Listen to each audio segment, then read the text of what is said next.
If you've got Achilles tendinitis, then you know just how annoying, painful, or downright debilitating this condition can be. So in this video, we're going to do something about it. We're going to go over a protocol known as the Alfredson Heel Drop protocol, which is a validated protocol that you can do at home to start mopping up Achilles tendon pain while enhancing the overall health and robustness of the tendon itself. Timestamps are in the description below if you want to just jump around for this video, but as always, you'll likely get the most out of healing your Achilles tendon if you watch this video from start to finish. To respect your time, let's start with the protocol, and then I'll dissect some of the critical details with this protocol, including how and why it works, and why it's so critical to mechanically stress the tendon to create a healing response. So when it comes to dealing with Achilles tendinitis, 180 reps per day of this heel drop movement can make a profound difference with creating the healing response required to get your Achilles tendon healthy and back on track. And this all comes from a protocol called the Alfredson Heel Drop protocol, which involves performing a twice daily series of heel dropping movements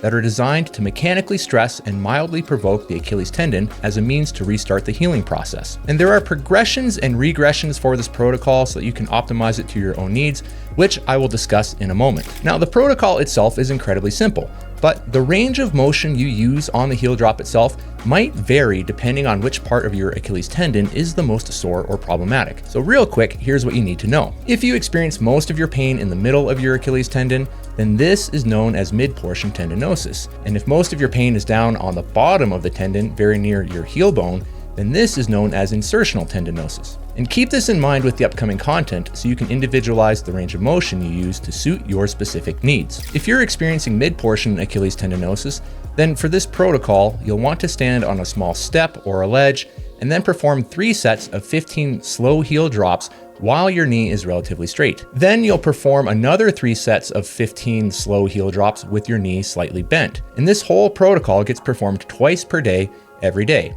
And so the grand total is 180 repetitions of this heel dropping movement each day. Now, it is essential to know that experiencing discomfort within the tendon as you perform the movement is to be expected and typically not harmful as long as it's not unbearable amounts of pain. Remember, we need to stimulate and stress the affected tendon, and generating discomfort ensures that we're placing enough mechanical demand on the tendon to achieve this. But what if you have more of an insertional Achilles tendinosis? Well, if your discomfort is more at the very insertion of the Achilles tendon on the heel bone, then you may want to perform the same protocol with one small change. And that is to start this protocol by performing your heel drops on flat ground and then progress to the step once you're able to do so. It's not to say that you must do this flat ground approach if you have more of an insertional Achilles issue. You may still, in fact, be fine to perform full range heel drops, but sometimes insertional tendinosis may be too painful to be tolerated when the heel is fully stretched or in a dorsiflexed position, particularly in the earlier phases of rehab. So if needed, start on the flat ground. And then once you no longer experience discomfort with your heel drops, which may take days or weeks to achieve, you'll want to see if you can progress to a full range of motion off a step or a ledge. And your ultimate goal is to get to the point where you can perform full ranges of motion off of a step or a ledge. But again, for insertional tendinosis, you simply may not be able to start at this point. And from there, as you continue to improve, you can increase the challenge by increasing the resistance, performing the movement entirely on the affected leg, or by adjusting any other parameter that increases the loading demand on the tendon. And again, I'll discuss more of this in just a moment. And with either version you perform, either off of a ledge or on flat ground, it is essential that you go very slow with your heel drops, especially on the downward phase. The slower you go, the more effective the movement will likely be. And I won't get into the details as to why, but for now, just know that when doing tendon rehab in general, particularly again in this case for the Achilles tendon, slow movement will yield much greater results. So that's the meat and potatoes of the protocol. Now it may be boring, but as I always say, rehab exercises don't have to be exciting, they just have to be effective. And this protocol has a solid track record of helping people overcome this annoying condition. And real quick, as always, I'm a solo content creating physical therapist who loves sharing his knowledge and expertise with others, hoping it points them in the right direction to help them live stronger and healthier lives. And if you appreciate that I'm making authentic, passionate content rather than generating AI slop, then again, feel free to hit that like button to let me know you appreciate the content. So now that you know the general protocol, let's talk about when and how to modify everything as you start to make progress with your rehab. So the more unhealthy the tendon is, the more uncomfortable it will be to load it, meaning it will be more sensitive to lighter loads.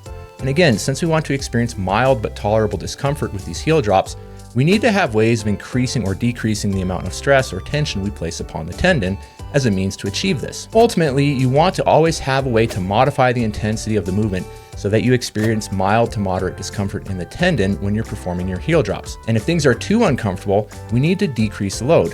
And if there's no discomfort at all, or too little of it, then we need to increase it. And so the double leg up and down is the least challenging, and it's where many people start, especially if they have nastier cases of this Achilles tendinosis. And by keeping your body weight distributed evenly from one foot to the other, the affected Achilles tendon has a low mechanical load placed upon it. And if there is no discomfort experienced with this double leg approach, then the next progression is to raise upwards on both heels and then slowly lower downward on the affected heel. And once this is achievable with only minimal or no discomfort, the next progression becomes to perform both the upwards and downwards phase on the affected heel, meaning you're essentially performing single leg calf raises. The goal is always to progress to the next stage when appropriate to do so. And when things are feeling really good, then you can add an external load into any of these stages as needed, either with traditional exercise equipment or with something as simple as a backpack with some books or extra weight within it. Now I'm using a dip belt with some extra weight attached here in this example, but just use whatever you have available. So real quick, let's do a simple flyover of what the Achilles tendon is, because it's always a good idea to have a basic understanding of the injury or condition that you're trying to overcome, as it tends to help optimize the rehab process. So the Achilles tendon is the thick rope-like cord running down the back of your heel. It starts by blending into the bottom of the calf muscles along with another muscle directly underneath, known as the soleus muscle. And together, these muscles comprise what is known as the triceps surae, with both the gastrocnemius heads and the soleus blending into the Achilles tendon. And this tendon is what transmits force from your calf and soleus muscle down onto your heel bone, resulting in the ability for the foot to move in a downward position, as if pressing down on the accelerator in your car. And this ankle movement right here is known as plantar flexion. Without going too far into the weeds, for the purposes of this video, you need to be aware that when tendons have been sore and unhealthy for a prolonged period of time, it's known as a failed healing response, and when this has occurred, the tendon itself is highly unlikely to get better, either in terms of function or pain, without reigniting the healing process. And so this is where the heel drop protocol comes in. So again, you wouldn't necessarily do this protocol if your Achilles tendon is what we call acutely sore or painful, meaning it's only been sore or painful for a very short time, typically with only a few days or a week or somewhere around that time frame. And I will quickly mention that if your tendon has been unhealthy and sore for more than a couple of weeks, you're likely dealing with more of a condition known as tendinosis. And I'll save you the geeky details between tendinitis versus tendinosis, but this is still a critical topic to be aware of, since we need to mechanically load and stress a tendon to essentially reignite the healing process when it is the condition known as tendinosis. But I'll leave all that for now, and I can perhaps make another video on it in the future. And so with that being said, you know how it goes. Keep looking after yourselves, keep looking after one another, keep making great things happen, and I'll see you in the next video.